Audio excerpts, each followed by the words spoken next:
মহান আল্লাহ তাআলা পবিত্র কোরআনে যেমন পুণ্যবতী নারীদের কথা বলেছেন, তেমনি সতর্ক করার জন্য এমন কিছু নারীর কথা উল্লেখ করেছেন যারা আল্লাহর অবাধ্য হয়ে ধ্বংস হয়ে গেছে। তাদের রূপ ছিল, প্রভাব ছিল অনেক ক্ষমতা, কিন্তু তাদের অন্তরে ছিল না আল্লাহর ভয়। আজকের ভিডিওতে আমরা জানব সেই সব নারীদের কথা যারা আল্লাহর নবীকে অস্বীকার করেছিল, যারা সত্যের বিরোধিতা করেছিল। তাদের এই করুণ পরিণতি কি কেবল ইতিহাসের পাতায় সীমাবদ্ধ, নাকি আমাদের আজকের সমাজের নারীদের জন্য এখানে কোনো বড় শিক্ষা লুকিয়ে আছে? ভিডিওটি শেষ পর্যন্ত দেখুন, কারণ আজকের এই কাহিনীগুলো আপনার জীবন সম্পর্কে ভাবনার মোড় ঘুরিয়ে দিতে পারে। পবিত্র কোরআনে আল্লাহ তাআলা দুইজন নারীর উদাহরণ দিয়েছেন যারা নবীর ঘরে থেকেও জাহান্নামের অধিবাসী হয়েছে। তাদের একজন হলেন হজরত নূহ আলাইহিস সালামের স্ত্রী। আল্লাহ তাআলা বলেন, আল্লাহ কাফেরদের জন্য নূহের স্ত্রী ও লূতের স্ত্রীর দৃষ্টান্ত বর্ণনা করেছেন। তারা আমার দুই বান্দার অধীনে ছিল, অতঃপর তারা তাদের সাথে বিশ্বাসঘাতকতা করল। সূরা তাহরিম আয়াত 10। নূহ আলাইহিস সালাম 950 বছর ধরে মানুষকে আল্লাহর পথে ডেকেছেন, কিন্তু তার নিজের ঘরের মানুষটিই ছিল তার শত্রু। তিনি যখন মানুষকে গোপনে ঈমানের দাওয়াত দিতেন, তার স্ত্রী কাফেরদের কাছে গিয়ে তা বলে দিত।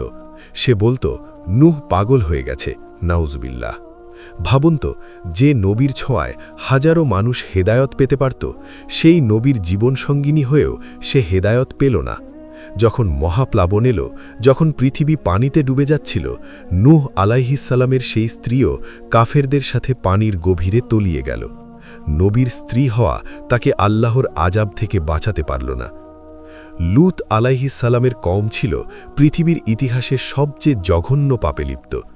সেই সমকামিতার পাপে লূত আলাইহিস সালামের স্ত্রী নিজে লিপ্ত না থাকলেও সে ছিল সেই পাপের সাহায্যকারী। যখন আল্লাহর ফেরেশতারা মানুষের বেশে লূত আলাইহিস সালামের ঘরে মেহমান হলেন, এই নারীটি ইশারা করে কাফেরদের জানিয়ে দিয়েছিল যে, দেখো, লূতের ঘরে সুন্দর যুবকেরা এসেছে। সে নবীর আমানতের খেয়ানত করেছিল। আল্লাহর আযাব যখন এলো, পাথর বৃষ্টিতে গোটা কওম ধ্বংস হয়ে গেল। আল্লাহ লূত আলাইহিস সালামকে বললেন, রাতের শেষ প্রহরে বেরিয়ে যান, কেউ যেন পিছন ফিরে না তাকায়, আপনার স্ত্রী ছাড়া। সূরা হুদ আয়াত 81। সে যখন পিছন ফিরে তাকালো, এক বিশাল পাথর এসে তাকে চূর্ণ বিচূর্ণ করে দিল। আপনি নিজে হয়তো পাপ করছেন না, কিন্তু পাপীদের সমর্থন করা বা পাপকে ভালোবাসা আপনাকে অভিশপ্ত করতে পারে। এবার আসা যাক ইসলামের ঘোর শত্রু আবু লাহাবের স্ত্রীর কথায়, যার নাম ছিল আওররা বিনতে হরব, কিন্তু ইতিহাসে সে উম্মে জামিল নামে পরিচিত। কোরআনে তাকে হাম্মালাতাল হাতাব বা কাষ্ঠ বহনকারিণী বলা হয়েছে। সে আমাদের প্রিয় নবীর চলার পথে কাঁটা বিছিয়ে রাখত, গালিগালাজ করত, নিজের গলার দামি হার বিক্রি করেছিল ইসলামের বিরোধিতা করার জন্য। পবিত্র কোরআনের সূরা লাহাবে আল্লাহ তার ধ্বংসের ঘোষণা দিয়েছেন, এবং তার স্ত্রীও যে ইন্ধন বহন করে, তার গলায় পাকানো রশি। সূরা লাহাব আয়াত 4 থেকে 5।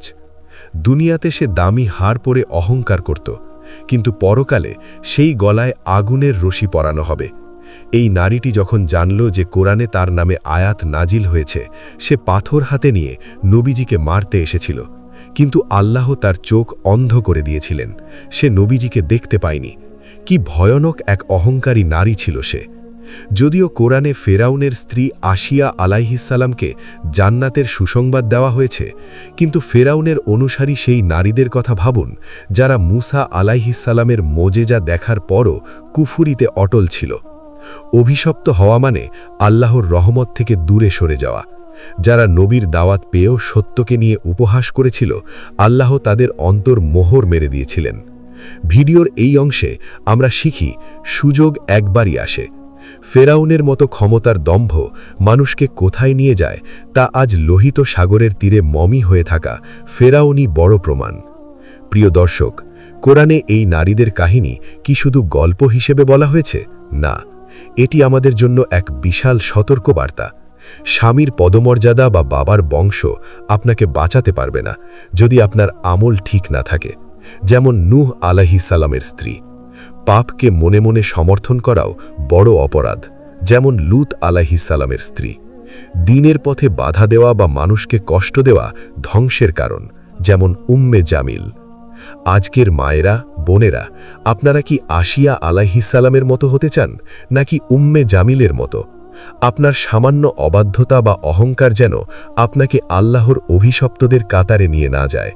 এখনো সময় আছে, সিজদায় ফিরে আসুন, আল্লাহর কাছে তওবা করুন। আল্লাহ আমাদের সবাইকে কোরআনের শিক্ষা অনুযায়ী জীবন গড়ার তৌফিক দান করুন। ভিডিওটি ভালো লাগলে শেয়ার করুন, যাতে অন্য কোনো বোন এটি দেখে সতর্ক হতে পারেন। আমিন।